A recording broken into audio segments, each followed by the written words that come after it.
ସ୍ୱଚ୍ଛସାଥୀ को ଅସଦାଚରଣ କରି 1 ବର୍ଷ ସଶ୍ରମ କାରାଦଣ୍ଡ ସଜା ଭୋଗିବେ ଅଭିଯୁକ୍ତ।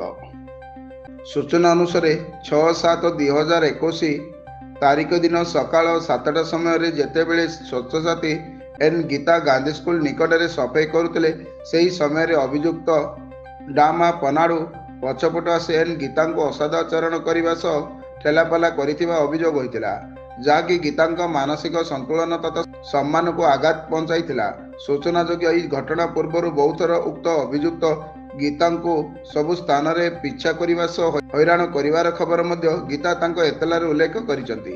ସେହିପରି ଉକ୍ତ ଅଭିଯୁକ୍ତ ଏତଲାକାରିଣୀଙ୍କ ଇଚ୍ଛା ବିରୁଦ୍ଧରେ ତାଙ୍କ ସହ ରହିବା ପାଇଁ ଜୋର ଜବରଦସ୍ତି କରିବା ସହ କର୍ମସ୍ଥଳୀରେ ମଧ୍ୟ ହଇରାଣ କରିବାକୁ ପଛାଉନଥିଲେ। ତେଣୁ ଶେଷରେ ଅତିଷ୍ଠ ହୋଇ ସ୍ୱଚ୍ଛସାଥୀ ଏନ୍ ଗୀତା ପାହାଳଖେମୁଣ୍ଡି ଥାନାରେ ମାମଲା ନମ୍ବର 140 ପ୍ରକାରେ ଏକ ମାମଲା ଉକ୍ତ ଅଭିଯୁକ୍ତଙ୍କ ବିରୋଧରେ ରୁଜୁ କରିଥିଲେ। ତତ୍କାଳୀନ ସବ୍ଇନ୍ସପେକ୍ଟର ପିଙ୍କି କୁମାରୀ ମୁର୍ମୁ ଉକ୍ତ ମାମଲାର ତଦନ୍ତ କରି ଉକ୍ତ ଆସାମୀଙ୍କୁ କୋର୍ଟ ଚାଲାଣ କରିଥିଲେ।